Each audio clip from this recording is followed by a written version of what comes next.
¿Te han dicho que la proteína de suero daña tus riñones, sube el colesterol, no es natural o que si no entrenas no te sirve? La proteína de suero o whey protein es una mezcla de proteínas procedentes del suero de la leche, que no es otra cosa que el líquido translúcido que se obtiene como subproducto durante la fabricación del queso. Y además es muy rica en leucina, que es la principal señal que inicia la síntesis proteica muscular a través de la vía emetor. Por todo ello, muchos autores se niegan a seguir considerando la proteína de suero un suplemento y la ven más cercana a un alimento funcional. La proteína de suero puede mejorar tu colesterol y triglicéridos. Tomar 50 gramos al día de whey en 200 mililitros de agua redujo la tensión arterial frente a tomar maltodextrina.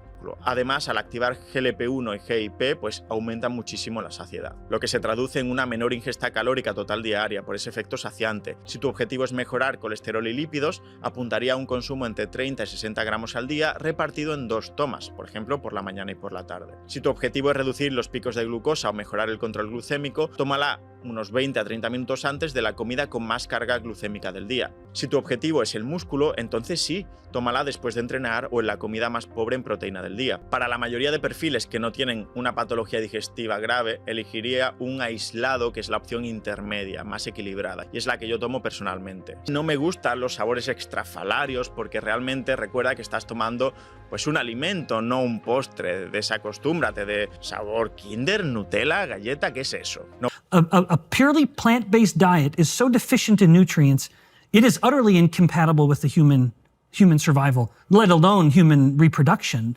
The lower limit of dietary carbohydrates is 0. Right. Zero's a low limit. Okay. Man. Yeah, that's a pretty low number. That's for sure. And yet, that's the one you tell me to eat the most of, Yeah. born from the food guide pyramid in its ill-fated ideology. There's no such thing as an essential carbohydrate, and yet 70% of all calories globally come from carbohydrates. When studies in men have shown that if man stops eating meat, saturated fats in particular, his testosterone plummets, his sperm production plummets. Like this is antithetical to human production. Wouldn't you think that that's an evolution, that's a biological sign of scarcity? Yes, that's right. Well, it's no bloody wonder that you don't reproduce. Don't reproduce now because all you have to eat is broccoli. Yeah. Right. Yeah. So let's talk about protein in general. Definitely protein is the hero macronutrient of the day. Like there's no doubt protein, we need more protein. And I really like this idea of, and the research supports it, there's experts out there that are talking about it that I think is phenomenal. And I like this idea of making sure you have at least 30 grams of protein, especially at your first meal. It opens up a amino acid sensor system that now makes your muscles very grabby and receptive to all other protein that you eat the rest of the day. So I really like that. I also think it's very interesting to figure out how to get 1 gram of protein or 1.5 grams of protein for every kilogram of body weight, or 1 to 2 grams of protein for every pound of body weight you want to be. So your ideal weight. Okay. Let's say you're 130 pounds. So you would need 130 grams of protein. So how are you going to get that in a day? Now, some people are like, I'll just eat a big steak and I'll get it in all in one go. But what I have seen is that for some people, when they eat a lot of protein, their body can't take the influx in one meal. And so it turns to excess glucose, which then turns to extra fat. So I'm a fan of dosing it in. You do 30 grams here, 50 grams there, 70 grams there. There was old research, this has now been updated, but there was old research showing that the pulsing in, they call it protein cycling, actually was the best way to get protein into your system that way. Yeah, it's funny because creatine has been around for, ever, for decades. And it's always been, in my mind, it was like one of those gym bro things. I'm like, I don't need to be swole. Yeah. Creatine gets consumed by other tissues, like the muscle is probably the one that's the greediest because creatine is stored as phosphocreatine, but it's used to make energy, essentially. So it can increase muscle mass, it can increase muscle strength in combination with resistance training because you're able to regenerate and make energy faster. What are the effects on the brain? Well, your brain also consumes a lot of energy, needs a lot of energy. So it does make its own creatine. But it turns out if you can give your brain more of that creatine, particularly under a period of anything that's causing stress. So let's say lack of sleep, or let's say emotional, psychological stress, or in my case, high cognitive load. Under this condition of stress, depression's another one. That's a stress on your brain. Or neurodegenerative disease, that's a stress on your brain. So any kind of stressful condition, that's where creatine shines in the brain. Interesting studies have come out of many different labs, some out of Germany that looked at the dose of creatine, found that 5 grams a day of creatine, if you're supplementing with 5 grams a day, your muscles are greedily consuming it, particularly if you're working out. They want it. After about 5 grams a day, especially over a few months, like you're saturating your muscle, and that's enough, right? Anything above that kind of spills over to the brain. And so what this German study found was that 10 grams of creatine increased creatine levels in several different regions of the brain. And that was probably the most exciting, I would say, evidence that supplementing higher than 5 grams a day was actually doing something in terms of getting creatine into the brain. And so some of these studies have been done by Dr. Darren Kandau. He's at the University of Regina in Canada. And they've looked at things like sleep deprivation.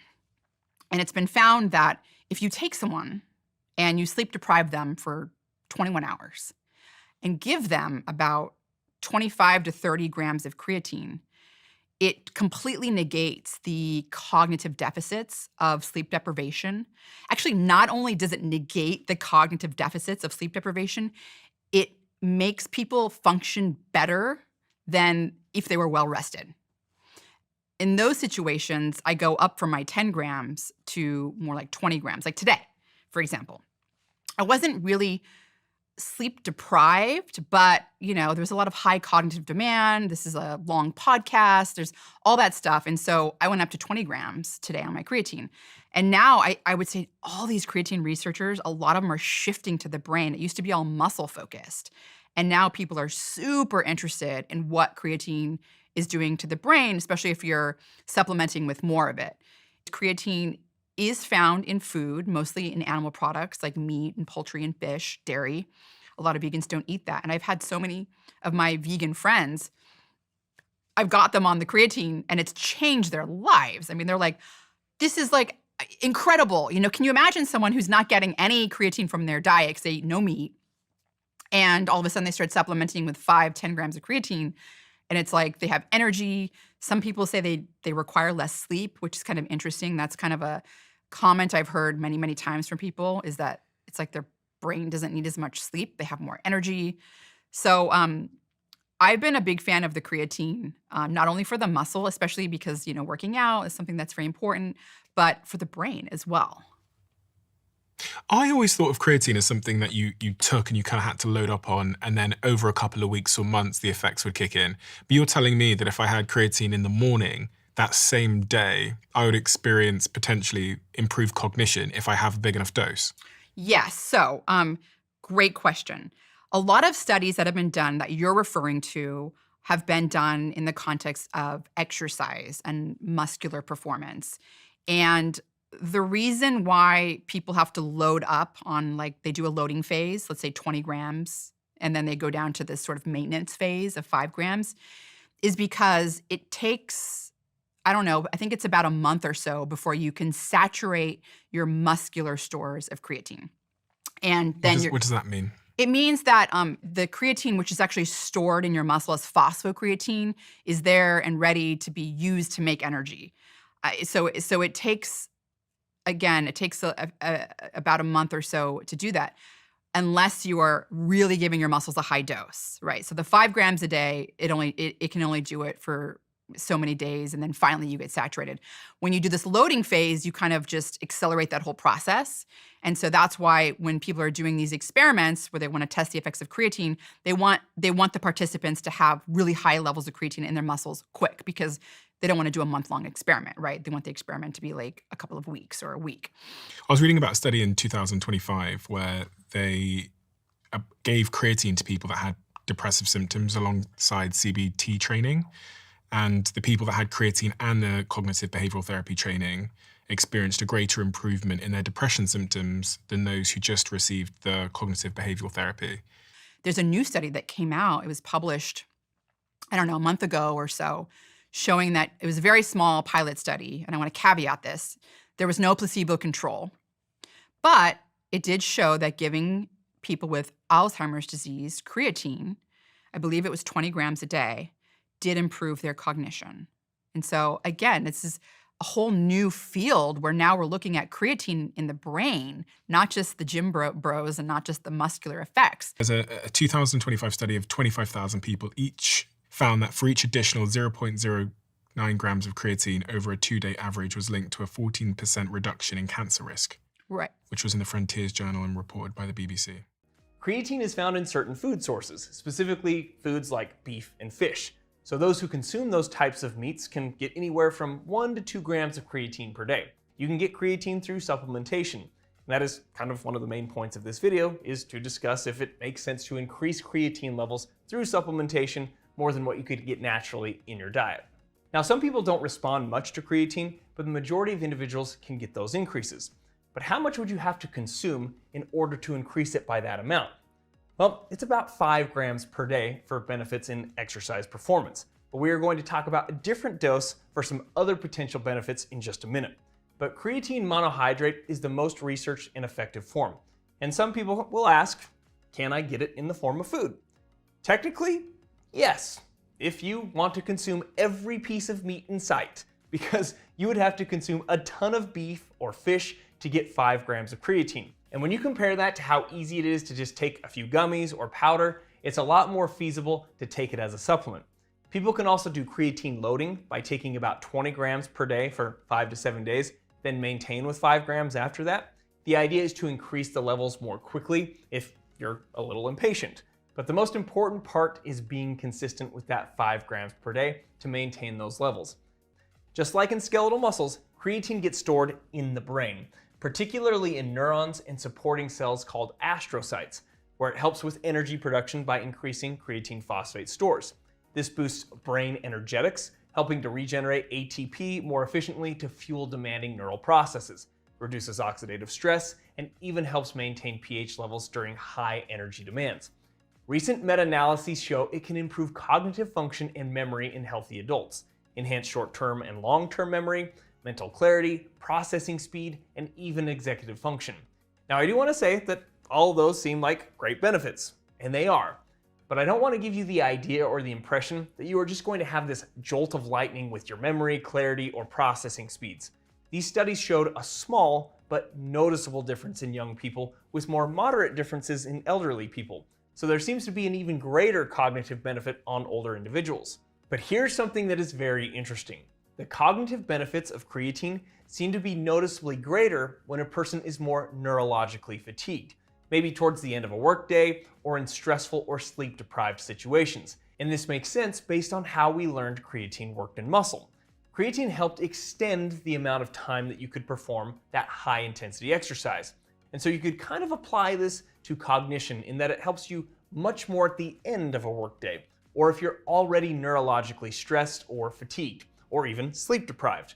So during sleep deprivation, you could easily take a higher single dose of creatine in order to help maintain cognitive performance when you're running on fumes. There probably are some mild neurological benefits at the 5 grams per day that people are taking for exercise performance. But for neurological and cognitive benefits, most of the studies are suggesting at least 10 grams per day as kind of a maintenance dose for those unpredictable stressors and mentally fatiguing days. However, for acute situations like major sleep deprivation or targeted cognitive boosts, some studies suggest an even higher single dose, such as 20 grams, to quickly elevate brain energy levels, and then going back to 10 grams for maintenance. Now, some of you may think that those are very high doses, but people sometimes creatine load with 20 grams per day for 5 to 7 days straight when they first start taking creatine so they can saturate their muscles a little quicker. And so it's not like 20 grams per day is completely unheard of. and creatine has been shown for years to be safe and well tolerated by most individuals. But I've been taking creatine for years now, and I talk a lot about it with patients and friends, and I find very few reasons for people not to be supplementing with creatine. The research is showing that creatine isn't just about building your muscles anymore. It's also about supporting and boosting cognitive function. Who would have thought that the supplement that used to be stereotyped as a supplement for muscleheads could now totally be targeted to nerdy brainiacs? In the morning is coffee. There are signs that coffee and studies showing that it can speed up our metabolism. Now, if you don't drink coffee, I'm not telling you to go drink it, but there is some really interesting indications that people who drink coffee have a faster metabolism. Okay. Are there foods that you consider to be cancer feeding? Yeah. Well, sugar. Sugar, okay. So Yeah, sugar's a biggie. But are there certain foods that we all assume are healthy?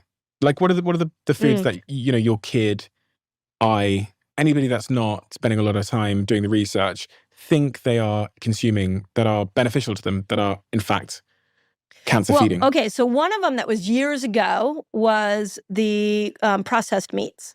Yeah. And hot dogs specifically. I don't know if you remember this study, but it showed like kids that ate processed meats, a couple of times. I don't know the exact, so I don't want to misquote the study, but the general theme was when you had processed meats consistently throughout a week, you had a higher case of leukemia. That's the correlation they were looking for. So processed meats have chemicals in them. So that would definitely be one.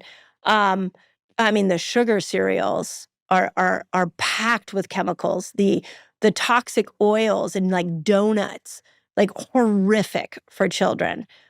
Juice boxes, the Go-Gurts. Oh my gosh, my kids would like. What's that? It's like yogurt that has been packed with sugar and artificial colorings that make it blue and then put into a tube. I hope they've changed this.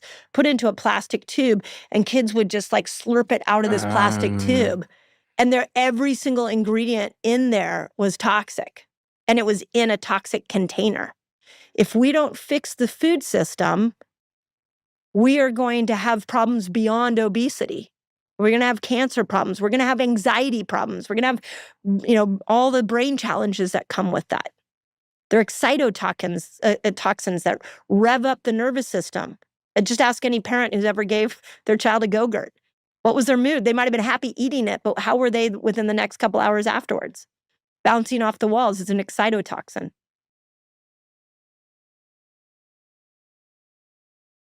Because insulin's a bad guy. So we always talk about glucose being a bad guy in terms of diabetes, and it is, of course. But insulin's a bad guy too. Glucose causes small vessels to be dysfunctional. It causes endothelial cell dysfunction. It causes high blood pressure because it causes those small vessels to constrict. It interferes with nitric oxide, which is one of the things that relaxes the blood vessel. And it will, basically reduce blood flow to specific organs. So high glucose is not good for you, and it's bad for small vessel disease. And that's why diabetics get retinopathy, nephropathy, neuropathy, kidney disease, nerve damage, and eye disease. But insulin is also a problem because what insulin does is it causes cell growth. Insulin is a growth factor, and it causes vascular smooth muscle growth like in your coronary arteries, and it causes glandular growth. So it is one of the primary drivers of heart disease and cancer because diabetics have a much higher incidence of cancer. They also have a higher incidence of dementia as well. And the reason is because of insulin, because insulin's a bad guy in this story. Glucose causes microvascular disease. The insulin causes macrovascular disease.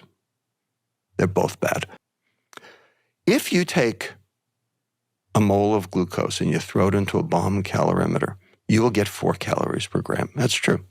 If you take fructose and you throw it in a bomb calorimeter, you will get 4 calories per gram. That's true. We are not bomb calorimeters. Okay? What's a bomb calorimeter? It's a contraption that explodes whatever you put in it and measures the heat that's given off from it. So it measures the amount of calories in something, effectively, using some Because that's what combustion. calories are, is the amount of heat required to raise 1 gram of water 1 degree centigrade. Okay. So it's a measure of heat, is what it is. That's what calories are. Now, we do our burning in these little organelles inside each of our cells called mitochondria. This is all about mitochondria. And when your mitochondria work efficiently and well, you can burn energy to completion, and you can capture that energy in the form of chemical energy in your cell called ATP, adenosine triphosphate, and that's what your cell uses to power all of the functions that the cell needs. The little molecular motors and making stuff and, basically, and also cleaning house, and recycling junk, okay, in order to keep your cells thriving and alive, okay? So mitochondria are essential. Now, glucose stimulates mitochondria to work better. Glucose is actually good. It stimulates 2 enzymes necessary for mitochondria to work. It stimulates an enzyme called AMP kinase, which is the enzyme that actually makes more mitochondria. And it's the fuel gauge on the liver cell. So it tells the liver, make more.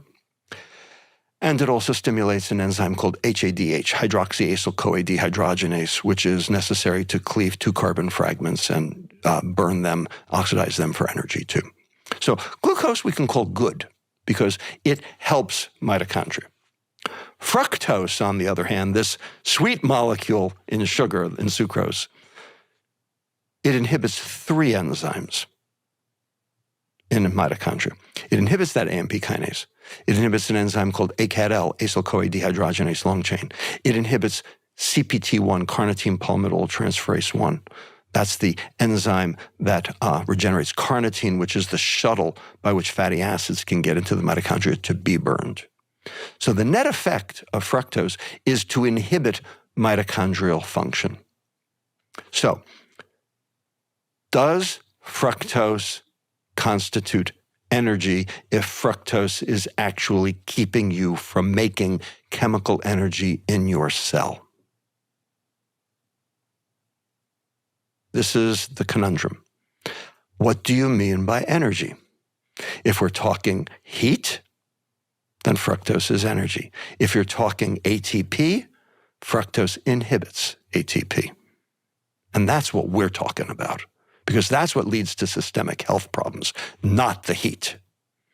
So all of these people, as far as I'm concerned, anyone who ever uses the word calorie, fire them, because they don't get it. They are part of the problem, not part of the solution. Many people will say that sort of counting calories has helped them with their weight loss goals. You tell me, virtually everybody who counts calories loses a little bit of weight, and then they plateau, and then they get tired of their diet, and the weight comes rushing back. Okay, 90% of people who try to diet through caloric restriction regain and sometimes yo-yo back even higher. How do you get insulin down? Best way, don't let it go up. What makes it go up? Refined carbohydrate and sugar, all the stuff you have over there in that corner. What's a better approach to take versus sort of calorie counting or these kind of things? Get the insulin down. There is no weight gain without insulin. Insulin is the energy storage hormone. Right, yeah. They struggle because sugar is addictive. We know because fructose stimulates that nucleus accumbens. Yeah. By the way, glucose does not. When we get stressed, which is a facet of daily life now, that's right, we're much more likely to grab a sugary snack. Indeed. And there's a reason for that too, because when you're stressed, that actually puts a greater burden on your amygdala, and your amygdala requires more energy. Hippocampus too, by the way. The amygdala is the emotional center of the brain. The fear center of the brain. Okay, and so you're trying to calm it. And so you have to increase the energy available because you need more ATP. And even though fructose inhibits ATP generation, you still reach for that because you're trying to mitigate the metabolic consequences acutely.